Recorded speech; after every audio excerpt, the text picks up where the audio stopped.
Gracias por seguir en sintonía. Ya nos encontramos aquí en el estudio con nuestra psicóloga personal, Virginia Pardilla, que nos viene a hablar sobre el reciente caso que está en toda la palestra con referente a el caso Aybar, perdón, se me habla el apellido, Llenas Aybar, que salió de prisión el día de antier. Y hoy Virginia nos viene a hablar por qué la sociedad sigue empeñada en seguir culpando a este sujeto. Virginia, buenos días. Buenos días. Tú sabes que quiero hablar con mucho respeto y con mucha ética del tema, porque toca heridas sensibles de una sociedad. ¿Qué pasa? El juicio legal y el juicio moral no son iguales. La ley contempla un tiempo, y sobre todo en la República Dominicana, cuando la mayoría de las personas no están conformes con la pena máxima que tenemos como dominicanos para situaciones como esta, cuando a pesar de que una persona cumple la condena completa, y en el caso de este señor se dice que son de los pocos dominicanos que lo han cumplido completamente, o sea que han durado los 30 años en prisión, a pesar de que hay muchos condenados a 30 años, la sociedad percibe que todavía moralmente no ha pagado. Sobre todo, es importante destacar, el cerebro humano capta los crímenes contra niños de manera más fuerte que otros tipos de crimen. Entonces, como fue un crimen muy fuerte, la forma, cómo murió el niño, todo lo que ellos contaron, los misterios que aún queda detrás de las historias que se crearon, falsas o verdaderas, pero que las personas aún recuerdan, el cerebro moral no ha perdonado, independientemente de que legalmente ya él cumplió. Pero, Virginia, ¿por qué si ya él cumplió sus 30 años completos, como tú bien lo dijiste, que muchas veces no se cumplen por A o B, por qué todavía el pueblo dominicano sigue ensañado en que entienden, porque es lo que yo logro ver, que todavía le falta más años por cumplir? Porque moralmente fue un crimen a un niño, donde los niños se supone que deben de ser protegidos. O sea, lo que entendemos los seres humanos es que nuestro deber es proteger a los niños. O sea, al ser un crimen que se cometió contra un niño o a un niño, eso hace que moralmente las personas no cierren ese dolor. La empatía que siento al familiar, que la familia, independientemente de que sigue viva, el dolor para esta madre, para esos familiares, está ahí. Ellos aprenden a vivir con el dolor. Entonces la sociedad hace como una empatía colectiva al dolor que vive esa familia. Otra razón es que cuando se reviven a través de las noticias, por eso muchas personas que tienen víctimas tratan cada cierto tiempo de que vuelva la noticia y la gente recuerde para que no se olvide el hecho. El cerebro, cuando vuelve y ve una noticia, los que estábamos vivos, porque hay una generación que desconoce la historia, porque eso hace 30 años, los que estábamos vivos, aunque fuera pequeños, jóvenes, recuerdan. Cuando tú ves esa noticia, tu cerebro vuelve a la fecha de cuando pasó. Me explico. Cuando sale algo hablando del caso, las personas que ya teníamos 19, 20 años en esa época, 15, 8, 3, nos recordamos como si fuera hoy. Al cerebro recordarlo como si fuera hoy, abre una herida nuevamente y entonces hace que no lo pueda perdonar. Hay un grupo de la sociedad que sí, y por eso la sociedad está dividida, que entiende que ya penalmente pagó la máxima condena que existe en la República Dominicana, que algunos quisiera que fuera pena de muerte, que algunos quisiera que fueran 100 años, pero legalmente ya cumplió, y por eso esas personas que son más legalistas, su cerebro lo asume como que ya pagó y ya tiene derecho a reinsertarse en la sociedad. Ahora, los que son más moralistas, más empáticos, que el cerebro se desarrolla a partir de la empatía, viven el duelo día a día y cada vez que vuelve la noticia y sale, se vuelve a revivir, y entonces lo que quieren es que mejor esa persona salga del país o le desean cosas increíbles porque entiende que nunca ni con su propia vida va a resarcir el daño causado. Entonces, el cerebro que entiende que no lo va a resarcir, no hay manera de que él cumpla hasta 10 años más, por ejemplo, que le digan, ahora le van a poner 10 años más. Ese cerebro va a entender que no cumplió y que no pagó. En ese mismo orden, Virginia, sabes que mucha gente también lo ha señalado porque por todo lo que él hizo durante este tiempo, que hasta se ha preparado dentro de la cárcel en su condena. Ahora bien, ¿crees, Virginia, con tu experiencia, que una persona que pasó por 30 años de prisión pueda cambiar realmente? Desde la psicología se habla de transformación de las personas. Obviamente se necesita una estructura carcelaria que le permita hacerlo. En la República Dominicana se cuestiona mucho nuestro sistema carcelario y si en vez de ser algo que te ayude mientras tú estás ahí, tú muchas veces lo que salen es peor. No necesariamente sea el caso del que estamos hablando. Para que haya un cambio, ¿qué se necesita? Primero, el estilo de personalidad se debe de estudiar. ¿Qué estilo de personalidad tiene la persona que cumplió la condena? 2, recibió asistencia psicológica, emocional dentro del sistema carcelario mientras estuvo preso. ¿Cómo fueron esos 30 años, ese tiempo que duró en la cárcel? ¿Qué vivencias tuvo? Esas vivencias que tuvo lo llevaron a convertirse en una mejor persona o en otra o en una peor persona. Hay un arrepentimiento real, eso hay que verlo, y eso lamentablemente no se sabe de la noche a la mañana. Hay un arrepentimiento real que se demuestra en su conducta, en sus palabras, en su accionar. Entonces, sí, se ha demostrado en estudios, sobre todo en países desarrollados, que si los sistemas carcelarios permiten esa transformación, entonces tu respuesta sería sí. Si en el caso de este señor, porque le dicen joven, porque uno tiene la memoria de cómo entró, pero ya no es un joven, ya es un señor de casi, me parece, 50 años, si este señor ha tenido la oportunidad de cambiar, el tiempo es el que lo dirá. Entonces, por eso muchas personas se sienten nerviosas porque dicen, bueno, y en lo que él demuestra que sí hubo un cambio, ¿qué pasaría? Entonces ahí está el temor de esa parte de la población que quisiera no tenerlo cerca, independientemente de que como ya él cumplió legalmente, tiene todo el derecho de insertarse a la sociedad porque ya él cumplió la pena máxima de la República Dominicana, buena o mala. No significa que yo como persona esté de acuerdo, pero él cumplió la que le otorgó según las leyes de nuestro país. Exacto.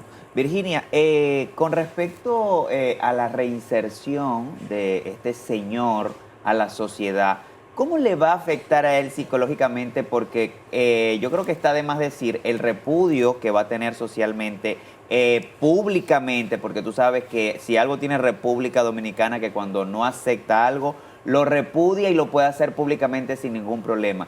¿Cómo tú crees que debe ser la preparación psicológica de este señor para poder afrontar lo que se le viene ahora socialmente? Yo, desde mi punto de vista, que creo en la psicología y en el papel que hacemos nosotros los psicólogos, lo primero yo les recomendaría es tener un psicólogo de cabecera, porque socialmente va a tener él y su familia, sí, lamentablemente, porque la familia, ni los hijos, ni si tiene esposa, ni los hermanos o familiares, ni los amigos, pueden cargar con la responsabilidad de un tercero, o sea, de otra persona. Pero moralmente, aunque él salió de la cárcel, moralmente él sigue preso para la sociedad. Y va a haber un grupo de personas muy mínima quizás que le va a tener apertura, que lo va a recibir, que le va a dar la oportunidad, pero va a haber una gran población que le va a tener miedo, que lo va a rechazar, que quizás no va a querer acercarse, que no le van a abrir puertas. Y obviamente esto produce estrés, ansiedad, temores. O sea, él independientemente de que está libre, desde mi punto de vista psicológicamente está preso. Y en un país tan pequeño como la República Dominicana, que no es como otros países que tú dices, bueno, me voy de Madrid para tal ciudad y ahí nadie me conoce, me voy de Nueva York para, qué sé yo, la Florida, pero en la República Dominicana es difícil que tú no conozcas a 50 gente de la que yo conozco, o viceversa. O sea, nosotros nos conocemos todos, como dicen por ahí, esto es un patio, entonces en la República Dominicana va a ser muy difícil que él vaya a una plaza, ahí aún se vaya al campo más campo, aún se vaya a la ciudad diferente a Santo Domingo, entonces la población lo va a presionar y ese rechazo lo va a recibir él y su familia, y eso va a generar estrés, ansiedad y muchísimas cosas que él, si quiere insertarse y ser feliz y productivo, pues va a tener también que trabajarlo, al igual que la familia de la víctima, que también va a vivir, bueno, ya está suelto. En ese acoso. Y ya él tiene una segunda oportunidad, pero mi hijo no tuvo una segunda oportunidad, entonces los que se van por ahí cargan, entonces se carga con un dolor y un odio social que inclusive, déjame decirte, no solamente afecta la salud mental de la familia. Ese odio social que vamos cargando hoy por este caso, mañana por el caso del Yesé, pasado por el otro caso, y yo me voy llenando de ese odio social, me afecta a mí, te afecta a ti, después afecta a la sociedad y se llama enfermedad emocional colectiva. Entonces la sociedad se va enfermando de manera colectiva. Y sobre todo, Virginia, estos casos en las redes sociales, que las redes sociales suben un video, entonces uno se lo pasa al otro, el otro al otro. ¿Por qué es que reviven tanto los casos y más que todo usan las redes sociales para eso? Mira, las redes sociales primero cumplen un papel económico, las redes sociales mueven la economía y mueven masa. Dos, aparte de la razón económica, las redes sociales para el que la consume y para el que escribe son un tipo de desahogo.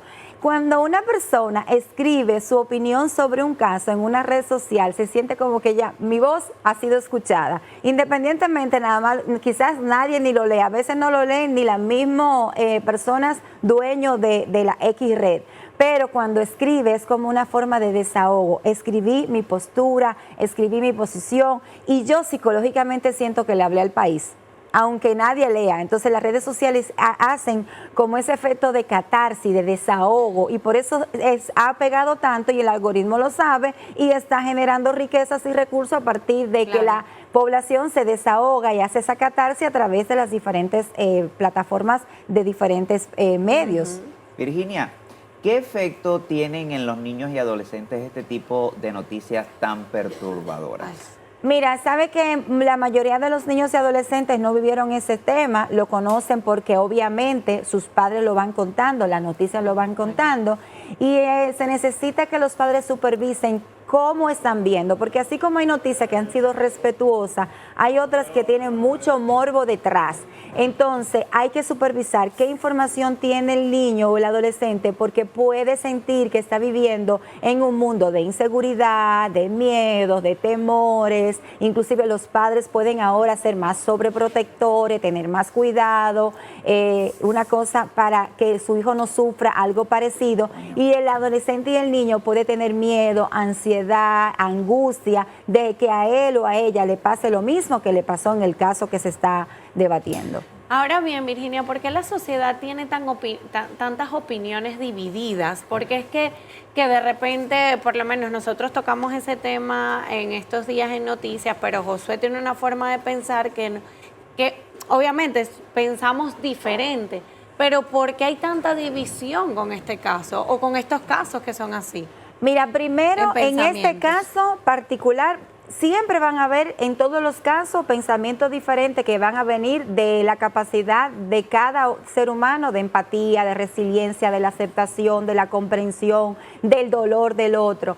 Pero en este caso particular, todavía aún él, habiendo cumplido y haber pasado 30 años, hay muchas informaciones que no se han confirmado, que se han quedado en el medio, abiertas como dudas. O sea, es un caso que aunque hubo una condena, la sociedad no se quedó claro porque hay muchas historias detrás de la muerte, de las razones del asesinato. Hay personas que no creen que la razón que al final dieron ellos y por lo cual recibieron una condena sea la real. Creen que hay otras razones que yo quizás no voy a mencionar, pero el que la ley sabe que se ha hablado de más de 4 o 5 razones diferentes a las oficialmente ya dictaminadas por un juicio. Entonces, esta expectativa de que no fue por esto, de que vuelva a pasar, hace que se cree toda esta división, no pagó suficiente, el crimen fue muy atroz, fue en una época donde no había tanta difusión de noticias, por eso fueron de las noticias más importantes que una generación vivió, y entonces el recordarlo, lo recuerda con dolor. Entonces por eso algunos dicen, los que son más legalistas, como dije ahorita, ya cumplió, hay que darle una oportunidad, hay derecho al cambio, hasta Dios perdonó, se van por esa línea. Pero los que decimos no, o los que dicen no, pero todavía el niño ni la familia tuvo una segunda oportunidad, entonces me voy por el odio, por el dolor, porque todavía no ha pagado lo suficiente, 30 años muy poco. Entonces se van creando esas opiniones divididas a nivel cerebral. Y eso depende de cómo mi cerebro percibe el tema de justicia, que no todo el mundo percibe el tema de justicia de la misma manera. Wow. Así es, Virginia. Virginia, gracias de verdad, tú siempre informándonos, pero sobre todo, porque siempre digo, educándonos, porque en estos temas es bueno buscar la opinión profesional de una psicóloga para que nos ayude o nos indique cómo debemos nosotros tratar y manejar este tipo de temas. Virginia, por favor, compártenos tus redes sociales para que la gente se conecte contigo. Para cualquier tema de salud mental, psicología, crianza educativa o de inteligencia emocional, me pueden contactar en Psicoeducando con P o Virginia Pardilla con R o al 809-819-7748. 809-819-7748. Gracias, Virginia. Ya para irnos, déjale a toda esa familia dominicana unas recomendaciones que tienen que hacer en este caso para ya irnos de una vez.